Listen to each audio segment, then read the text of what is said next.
Oui, merci. Tout d'abord, je tiens à remercier les organisateurs de ces rencontres sur un thème qui m'est cher. Et donc, je suis ravie de participer à cette journée.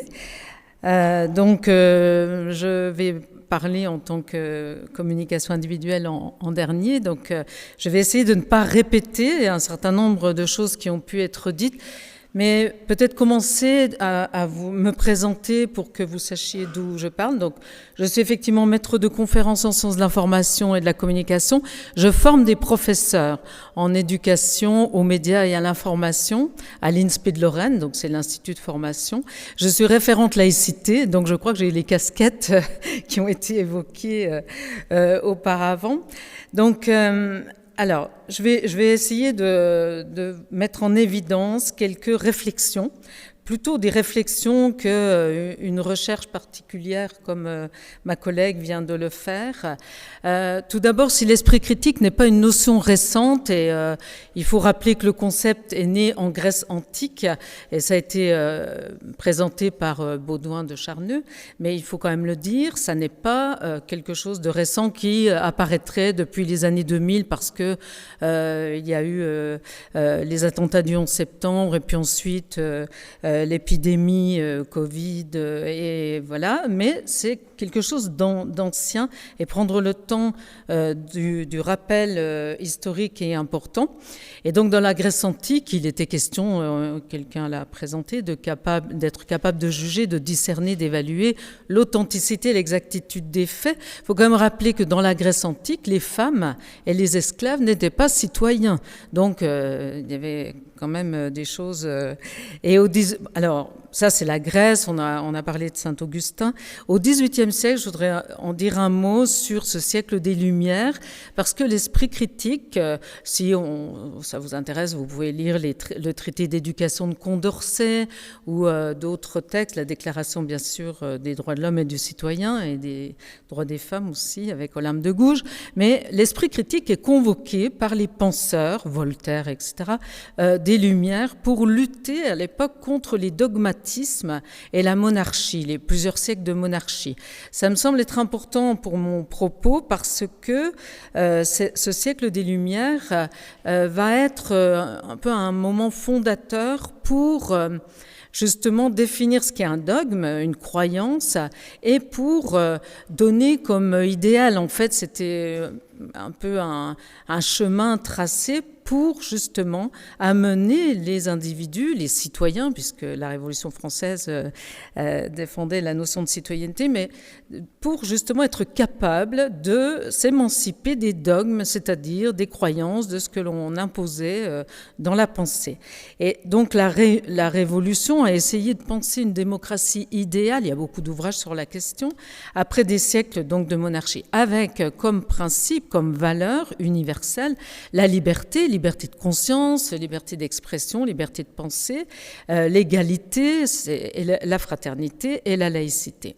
Donc c'est important parce que, comme l'a dit ma collègue précédente, eh bien, dans les discours officiels et dans la formation aujourd'hui, il y a cet aspect, dimension de transmission des valeurs et donc d'enseignement des valeurs qui sont ces valeurs. Dans son opuscule « Qu'est-ce que les Lumières » de 1793, le philosophe Emmanuel Kant interpellait les contemporains par une formule célèbre, « Ose savoir », et le courage de te servir de ton propre entendement. Donc c'est la doctrine des Lumières que d'autres auteurs ont repris. Et cette doctrine portait l'espoir d'un siècle, l'avènement prochain, grâce au progrès de l'éducation, puisque l'éducation va, à partir de la Révolution, être dessinée, pensée, traité de l'éducation de Condorcet, un siècle pour mettre en place ce traité, puisqu'il faut attendre Jules Ferry pour que l'école de la République se mette en place. Et donc, il faut un certain temps pour que cette société, fondée sur la raison et la connaissance, se mette en place. Il faut aussi attendre 1905 pour la loi sur la laïcité, donc la séparation des églises et de l'État, et puis 1944 pour le droit de vote des femmes. Donc ça a pris du temps, et cette idée d'esprit critique qui va être mis en avant à la Révolution va donc se développer tout au long des 19e, 20e siècles. Les débuts du 21e siècle ne paraissent pas avoir réalisé tout à fait cet esprit, et on le voit, et plusieurs intervenants l'ont dit, c'est une notion complexe, multiforme, qui parfois est difficile à définir, cet esprit critique, et cette ambition des Lumières mérite d'être réexaminée.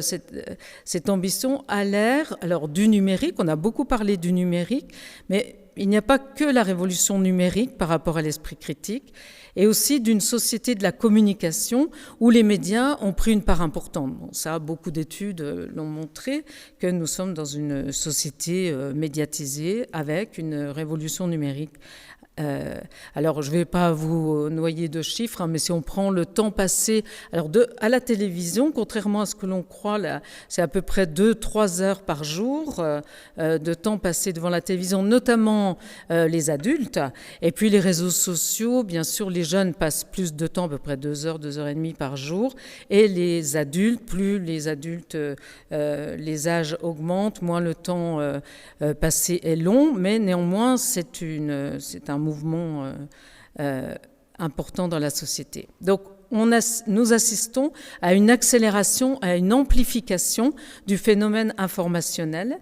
Et la rupture majeure que cette révolution numérique apporte bouleverse les modes de vie, mais aussi les économies, les pratiques sociales, les représentations aussi du monde. Et ce matin, beaucoup d'exemples ont été donnés, mais je veux quand même mettre l'accent sur le contexte aujourd'hui qui est celui de l'avènement du populisme, de mouvements réactionnaires. Des chercheurs comme Juliette Grange et d'autres philosophes l'ont bien documenté. Des mouvements extrêmes aussi, l'exacerbation de conflits religieux, des tensions géopolitiques. Donc c'est un environnement d'incertitude, quelqu'un l'a dit ce matin aussi, où dans l'incertitude, le complotisme se développe. Donc incertitude, aussi des concentrations, on parle de géants du numérique, donc où le pouvoir est aux mains de quelques-uns, de défiance populaire aussi envers les élites, on en a parlé avec le complotisme, et puis vis-à-vis des élites, des institutions, des sachants. Donc ce sont des formidables défis par rapport à l'avenir de l'humanité, et ces défis aussi touchent à la santé, au dérèglement climatique, aux pandémies, etc. Je ne vais pas reprendre aussi ce qui a été dit, mais tout de même, si on retient des mots de ce matin, c'est la puissance des algorithmes. Donc on a là une société où naissent des puissants, donc par rapport au numérique, des influenceurs, donc de nouveaux acteurs, une dérégulation par rapport à un ordre qui serait établi, la naissance d'illusions aussi, donc un ensemble de mots qui amènent à la situation actuelle. Donc dans ce contexte de déferlante, on parle aussi de déferlante, de panique morale, c'est le philosophe Ruven Ögian qui a écrit sur la panique morale. On pourrait effectivement avoir comme attitude de se dire c'est une panique morale, mais les jeunes ont bien montré que les réseaux sociaux, et ça c'était intéressant vos propos, qu'il n'y a pas que du négatif, et il ne faut pas adopter ces comportements de panique morale, mais plutôt d'avoir une attitude de réflexivité, de prendre une analyse par rapport à cela. Alors, si l'éducation est primordiale, on l'a dit, l'éducation à l'esprit critique est au cœur des politiques éducatives. Ma question, c'est, mais qu'en est-il des adultes?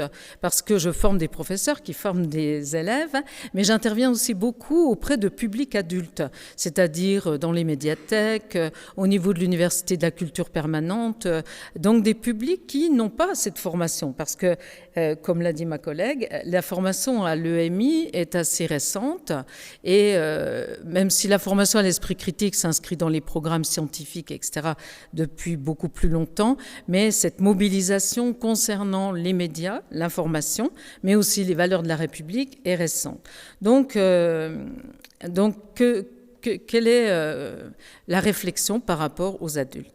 Alors, une chose m'est venue par rapport à mes réflexions, c'est le travail sur les fake news. Arnaud Mercier a beaucoup travaillé sur cela dans les recherches, et on observe que beaucoup d'adultes, à leur insu, vont diffuser, c'est la mésinformation, les termes sont importants. Donc la mésinformation, c'est une information qui est fausse, mais la personne qui la diffuse pense qu'elle est vraie. Et dans le cadre aujourd'hui de l'information, nous assistons à beaucoup de fake news, c'est-à-dire de la part d'acteurs, des informations qui sont fausses. Alors avec différents objectifs, c'est-à-dire qu'on veut par exemple tromper le lecteur ou l'internaute, ou déstabiliser un État. Donc cela vient d'États, ce sont les ingérences étrangères, elles sont bien renseignées, les ingérences étrangères.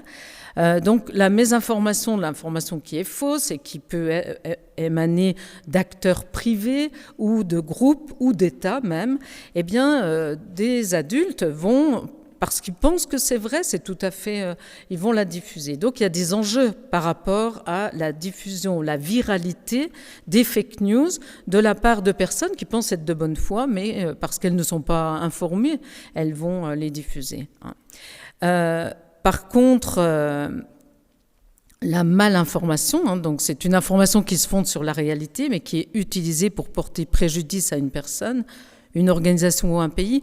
Donc on a une typologie d'information et une observation que par rapport aux jeunes formés, les adultes peuvent avoir des attitudes qui diffusent les informations. Donc encore une autre remarque, c'est que l'information était depuis des décennies structurée par quelques rendez-vous collectifs très encadrés, donc les journaux télévisés, la presse, la radio, la télévision, la lecture de la presse écrite, avec donc une information structurée, des acteurs identifiés, des journalistes professionnels avec une déontologie, une éthique. Aujourd'hui, nous assistons à une information qui est éclatée, avec d'un côté des médias, bien sûr les médias sont toujours là, mais avec des logiques économiques qui modifient les choses, qui peuvent aussi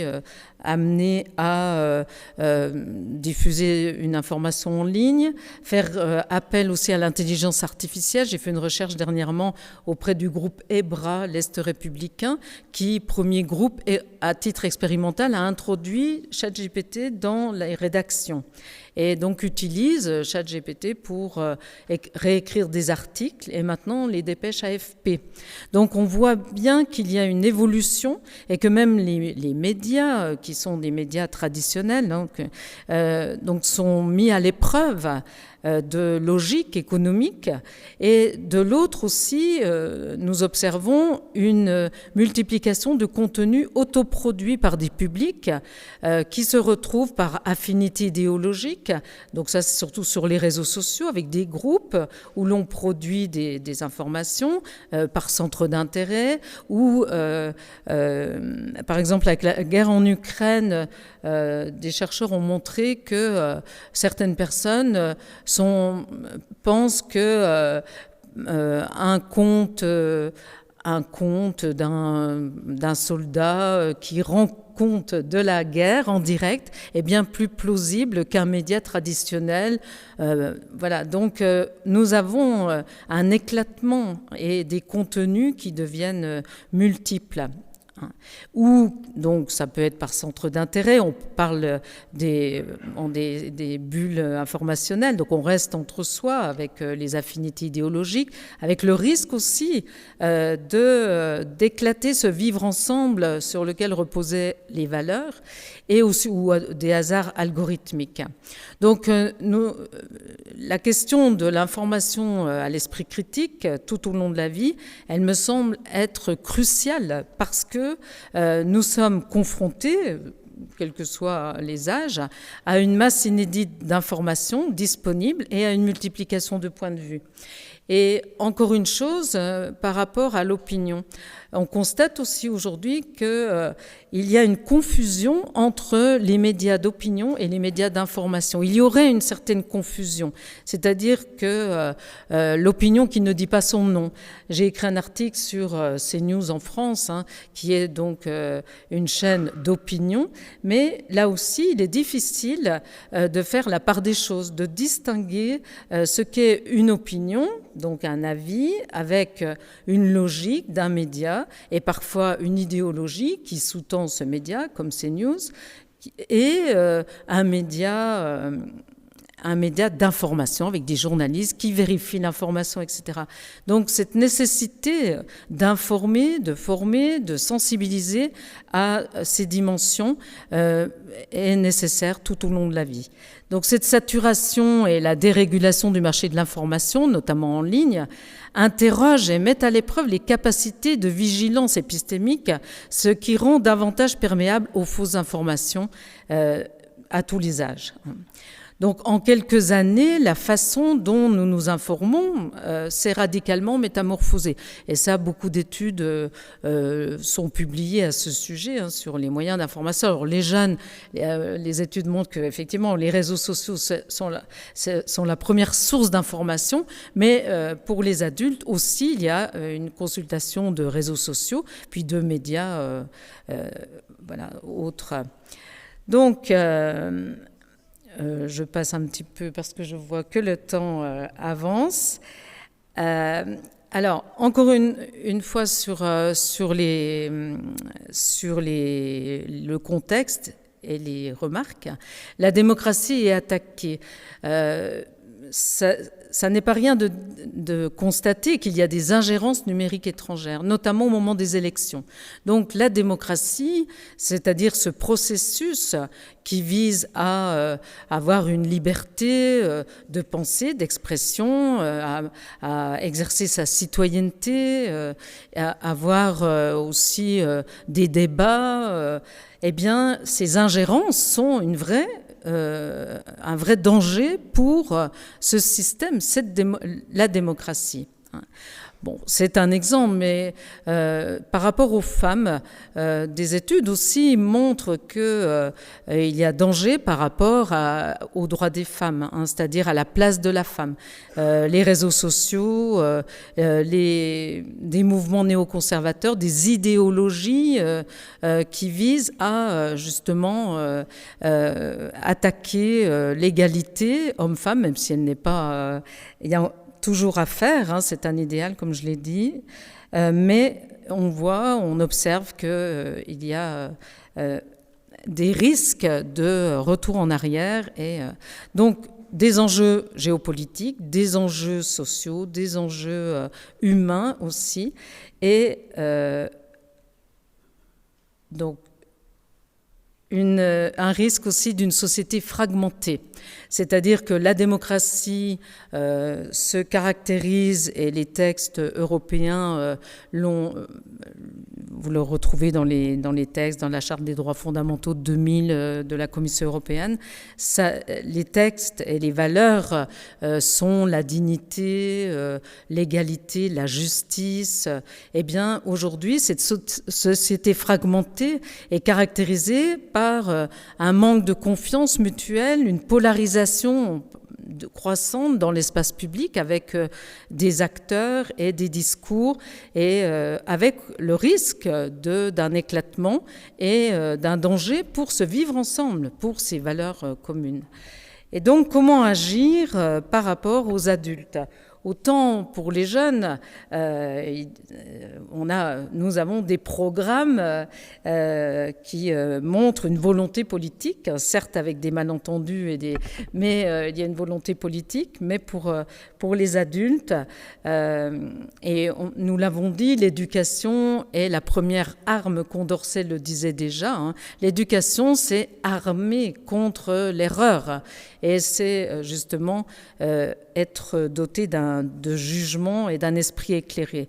Donc autant l'école forme, accueille tous les jeunes d'une tranche d'âge, autant les adultes, il est plus difficile de les toucher, et notamment des adultes qui peuvent être éloignés du système éducatif. Juste, mais je regarde, vite. Lorsque la télévision a été créée, j'ai mené ma thèse sur la télévision. J'ai fait une thèse sur l'origine de la télévision en France. Eh bien, il y avait des cours d'éducation populaire dans les écoles, accueillir tous les habitants des quartiers pour parler de cet outil, de cette fenêtre sur le monde et pour échanger par rapport à ce que pouvaient voir les téléspectateurs. Eh bien, peut-être faut-il aujourd'hui réinventer une culture populaire pour parler, évoquer et travailler sur ces questions d'esprit critique et dans ce monde complexe. Pourquoi ? Parce que l'esprit critique, et nous l'avons dit, je ne vais pas tout reprendre, mais tout de même, l'esprit critique, c'est une disposition de l'esprit qui consiste à ne jamais admettre une affirmation, un jugement ou un fait sans en avoir reconnu la légitimité rationnelle. Et c'est donc important d'aborder cela. Elle se construit à travers un état d'esprit qui nécessite la curiosité, l'écoute, l'autonomie, la modestie, la lucidité. Pourquoi la modestie ? On a évoqué les biais cognitifs. Eh bien, il faut toujours, on ne se méfie pas assez de soi-même.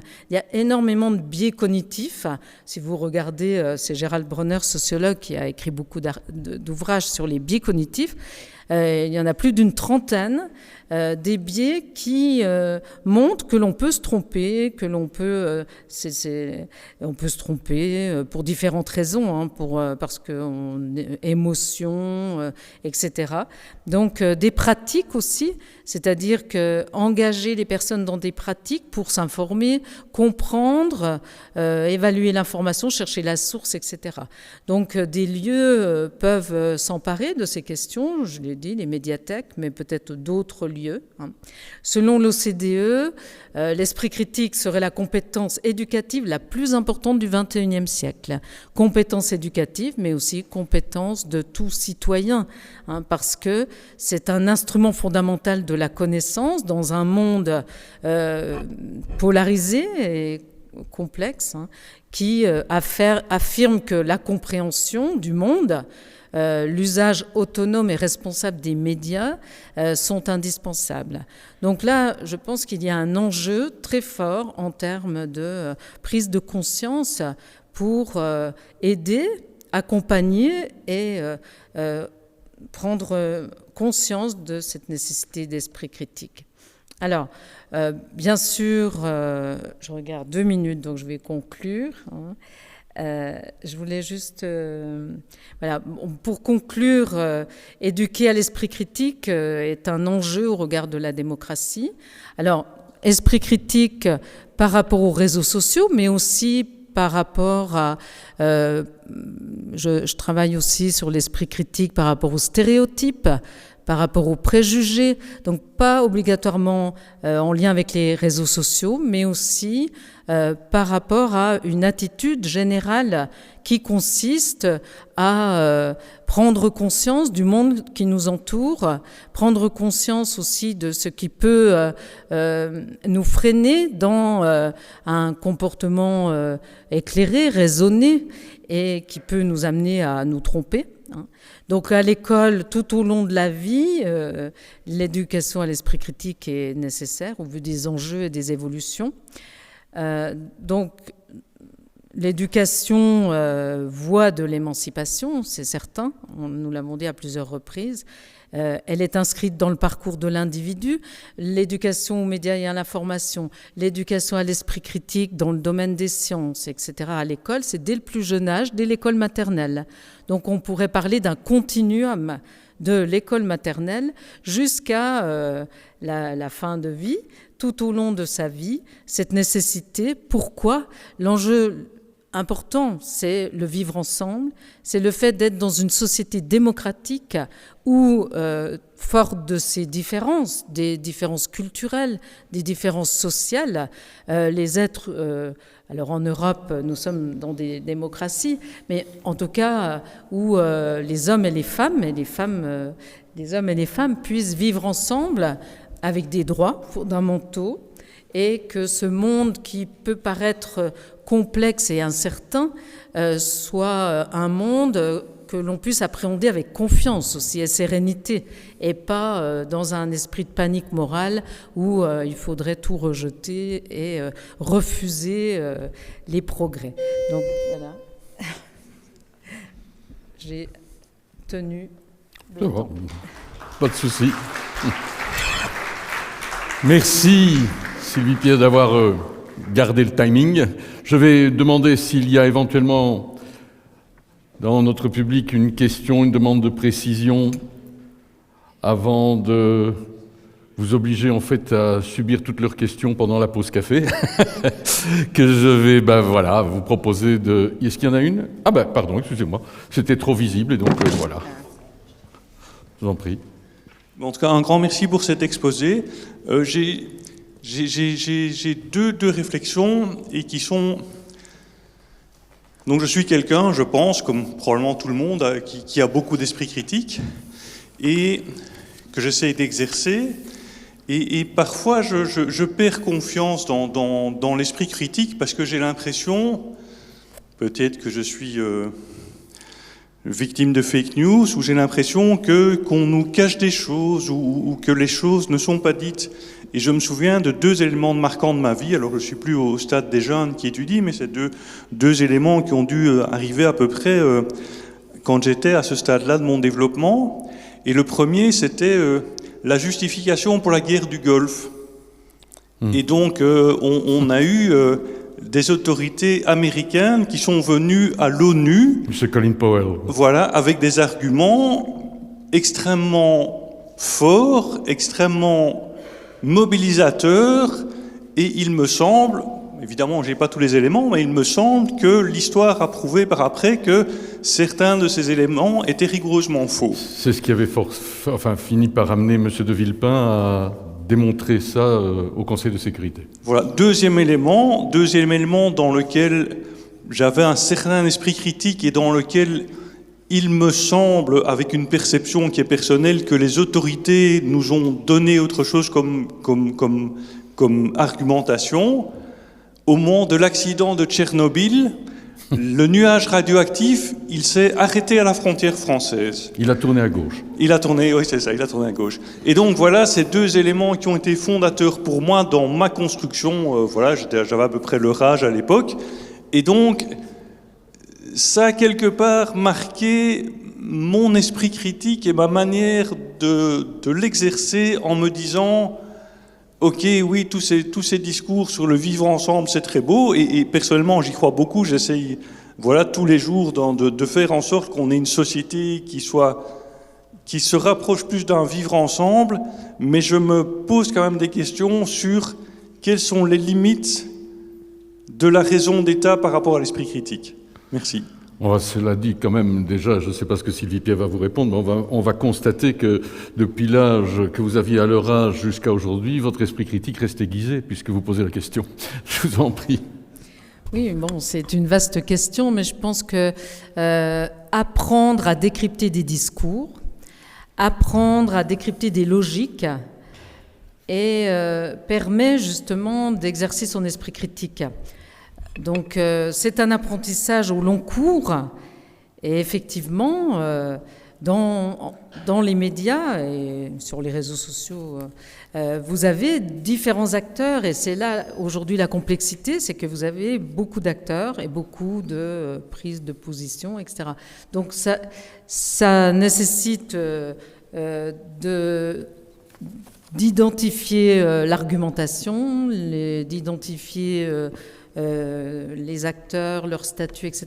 Donc ça, effectivement, dans cette complexité, Je prends un exemple, je travaille beaucoup avec, sur, par exemple, des éducations A. Si on prend la filière de la viande avec des normes, d'un côté, vous pouvez avoir des normes, d'un autre côté, vous avez des lobbies qui vont d'ailleurs créer des fake news pour contrer les normes. Et puis, vous avez des scientifiques qui ont des études. Et donc, apprendre à avoir un esprit critique, c'est aussi appréhender la complexité qui amène parfois à une décision, donc appréhender les discours, les intérêts des acteurs, etc. Donc je crois qu'effectivement, alors l'État, c'est un acteur. L'État peut avoir, mais il y a d'autres acteurs, il y a des contre-pouvoirs, etc. Et c'est aussi appréhender cette complexité en ayant confiance, parce qu'autrement c'est la méfiance et la défiance, on l'a déjà dit. C'est avoir un esprit critique, c'est pas être critique surtout, parce qu'autrement vous allez être complotiste, on nous ment et tout est faux. Donc c'est avoir à la fois cette confiance, tout en ayant une attitude étayée sur quelqu'un l'a dit ce matin, sur la méthode pour exercer son esprit critique. Merci, chère Sylvie. S'il n'y a... Il y a une question. Les intervenants s'interpellent entre eux. C'est normal, les journalistes. William. Alors, c'est pas tout à fait une question, c'est juste pour rebondir sur la remarque qui a été faite, la question qui a été posée. Il y a quelque chose qui est assez fascinant, je trouve, en termes de biais collectif, c'est l'effet Mandela. L'effet Mandela, du nom de Nelson Mandela, qui, selon un faux souvenir collectif, serait mort en prison, ce qui n'est pas du tout le cas. On a parfois des souvenirs collectifs qui sont erronés. Et en l'occurrence, alors je n'ai pas travaillé à titre personnel sur le sujet, je précise, je viens de vérifier dans un article du Parisien de 2019, mais il semble qu'il n'ait jamais été dit nulle part que le nuage de Tchernobyl s'était arrêté à la frontière en 1986. Si. Alors, pour le sur coup, nos antennes. Mais alors, vraiment, il y a eu plusieurs articles de vérification sur le sujet. Donc, je le pose là. Que cette phrase telle qu'elle n'a pas été dite. Il y a eu un bulletin météo qui annonçait que sur les 3 jours qui venaient, a priori, on n'avait pas d'éléments permettant de dire que le nuage allait survoler la France. Mais c'était sur 3 jours.